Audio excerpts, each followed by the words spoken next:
अर्की उपचुनाव को लेकर शुक्रवार को भाजपा प्रत्याशी रतनपाल सिंह ने अपना नामांकन दाखिल किया। इस अवसर पर केंद्रीय मंत्री अनुराग ठाकुर विशेष रूप से मौजूद रहे। जैसे ही रतनपाल का काफिला नामांकन दाखिल करने के लिए निकला तो पूरा अर्की क्षेत्र समर्थकों के नारों से गूंज उठा।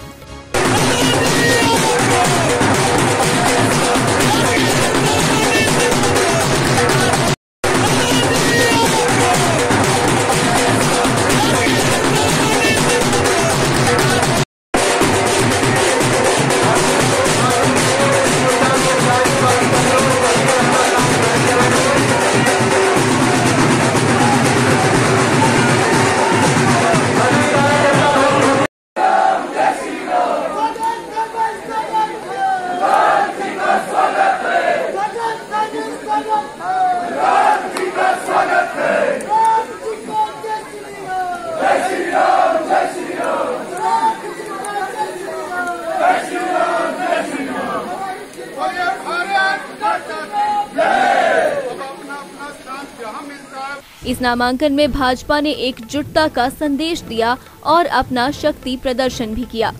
नामांकन दाखिल करने के पश्चात आयोजित सभा में केंद्रीय मंत्री अनुराग ठाकुर ने कहा कि भाजपा कार्यकर्ताओं की पार्टी है और आज अर्की से भी एक कार्यकर्ता को ही पार्टी का प्रत्याशी बनाया गया है। इसलिए कार्यकर्ता को टिकट मिली, आप में से ही किसी एक को मिली। भाई रतनपाल जी कह रहे थे भाई अमर सिंह ठाकुर जी आए हैं। भाई अमर सिंह ठाकुर जी पार्टी के वरिष्ठ नेता है, कार्यकर्ता, जिला परिषद के सदस्य हैं, आए हैं, समर्थन देने आए, सहयोग देने आए हैं और जिताने का काम करने भी आए हैं मेरे भाई और बहनों। उन्होंने कार्यकर्ताओं से आह्वान किया कि राष्ट्रीय अध्यक्ष भाजपा जगत प्रकाश नड्डा एवं प्रधानमंत्री नरेंद्र मोदी ने जो व्यक्ति अर्की के लिए चुना है उसको हमें जिताकर विधानसभा में भेजना है। आपदा के समय पूरी दुनिया के देश ये नहीं जानते थे कि इसमें क्या होगा, कोविड का क्या होगा। जब मोदी जी ने कहा ताली बजाओ थाली बजाओ और कोविड वॉरियर्स का, कोरोना वॉरियर्स का मनोबल बढ़ाओ, डॉक्टर्स का, लैब टेक्नीशियंस का, आपके पैरामेडिकल स्टाफ का, जो सड़क पे हमारे सरकारी कर्मचारी लगे उनका मनोबल बढ़ाए, तो कांग्रेस के लोग मजाक करते थे। जब मोदी जी ने कहा अपने वैज्ञानिकों को कि टीका बनाओ कोविड का, तो राहुल गांधी जी उसका मजाक बनाते थे। और हमारे देश के वैज्ञानिकों ने एक नहीं, भारत की कंपनियों ने 2-2 टीके हिंदुस्तान में बनाने का काम किया है मेरे भाइयों। पिछले 100 वर्षों की सबसे बड़ी महामारी में भी मात्र 9 महीने के अंदर टीका बना भी दिया और अगले 4 दिन के अंदर 100 करोड़ लोगों को टीका लगाने का काम पूरा भी हो जाएगा। भाजपा प्रत्याशी रतनपाल सिंह ने मां काली के चरणों में प्रणाम करते हुए कहा कि मैं अपने सभी कार्यकर्ताओं को नाम से जानता हूं और इस क्षेत्र की सभी समस्याओं से परिचित हूं, आपका अपना हूं। उन्होंने भावुक होते हुए कहा कि कार्यकर्ता पार्टी की रीढ़ की हड्डी हैं और ये वही कार्यकर्ता हैं जिनके दम पर मैं पूर्व मुख्यमंत्री वीरभद्र सिंह के खिलाफ मात्र 6000 वोटों से हारा था। पिछली बार की कसर को इस बार पूरा करने का आह्वान उन्होंने कार्यकर्ताओं से किया।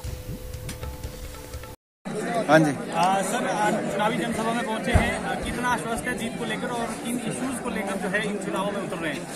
भारतीय जनता पार्टी हिमाचल प्रदेश की 1 लोकसभा और 3 विधानसभा में जो उपचुनाव हो रहे हैं उन सभी में विजय हासिल करेगी। भारतीय जनता पार्टी ने कर्मठ कार्यकर्ताओं को टिकट दी है और आज अर्की में हमारे लोकप्रिय उम्मीदवार भाई रतनपाल सिंह जी के चुनाव अभियान में मैं आया हूं। नामांकन इन्होंने आज दाखिल किया है। मैं अपनी ओर से और भारतीय जनता पार्टी की ओर से इनको बहुत सारी शुभकामनाएं देता हूं। ये बहुत कर्मठ कार्यकर्ता है, भारतीय जनता पार्टी के उपाध्यक्ष भी हैं और जनता के बीच में पिछले 4 वर्षों में अपना सेवाएं देकर योगदान किया है, इलाके का विकास किया है।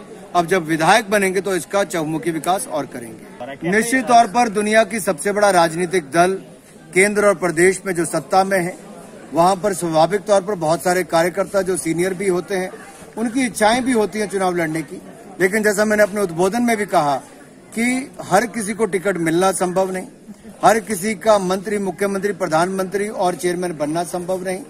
बहुत सारे लाखों कार्यकर्ता पार्टी के लिए काम करते हैं, विचारधारा के साथ जुड़ते हैं।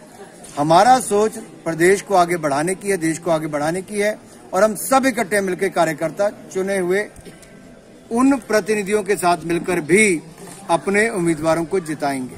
कुछ बगावती सुर दिख रहे थे, लेकिन ऐसे पता चला कि आप उनको बिठाने में कामयाब हुए। क्या वाकई कुछ ऐसी बात हुई है? देखिए, जैसा मैंने कहा कि बहुत सारे कार्यकर्ताओं की इच्छा रहती है चुनाव लड़ने की, लेकिन हर किसी को टिकट मिलना संभव नहीं है। जिसको भी टिकट मिला है वो भारतीय जनता पार्टी का कैंडिडेट है, उसको कमल का फूल चुनाव चिन्ह मिला है और सारी पार्टी का कार्यकर्ता एकजुट होकर उनको जिताने में लगेंगे।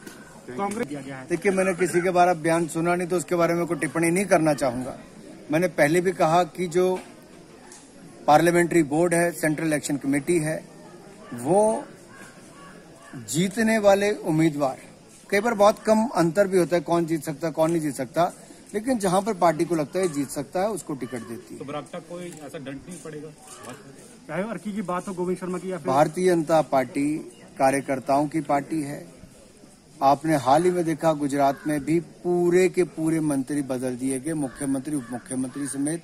उसके बावजूद भी मात्र 1.5 महीने के अंदर जब चुनाव हुए तो 2/3 से ज्यादा सीटें जीतकर भारतीय जनता पार्टी गुजरात में जीती है। इसी तरह से देश के बाकी हिस्सों में भी हुआ है। ये कार्यकर्ताओं की पार्टी है, कार्यकर्ता इसको चलाते हैं, कार्यकर्ता ही अपना नेता आगे बनाता है। धन्यवाद। देखिए, पिछले 75 वर्षों में कांग्रेस ने देश में लगभग 60-65 वर्ष राज किया है। अगर उन्होंने विकास किया होता तो शायद मोदी जी को अभी आकर 7 वर्षों में इतना ना करना पड़ता। लेकिन जिस दशा में देश को कांग्रेस छोड़कर गई थी वो हमने आप सबके सामने देखा है। लाखों करोड़ के भ्रष्टाचार देश में थे कांग्रेस के समय। देश खोखला हो रहा था। मोदी जी के आने के बाद 7 सालों में 7 पैसे का भी कोई भ्रष्टाचार का आरोप नहीं लगा पाया है। चहुमुखी विकास देश का किया है। दुनिया भर में भारत का मान सम्मान बढ़ा है, भारत की ताकत बढ़ी है और आगे इस ताकत को हम और बढ़ाएंगे।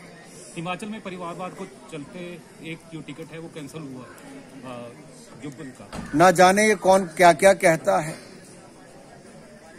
किसने ये कारण दिया है। टिकट अबांडन के लिए बहुत सारे पहलुओं पर देखा जाता है और उसकी चर्चा ना कभी बाहर होती है कि किस आधार पर कटा है, किस आधार पर मिला है। कुल मिलाकर जीतने वाले प्रत्याशी को टिकट मिलता है और भारतीय जनता पार्टी के चारों प्रत्याशी जीतेंगे।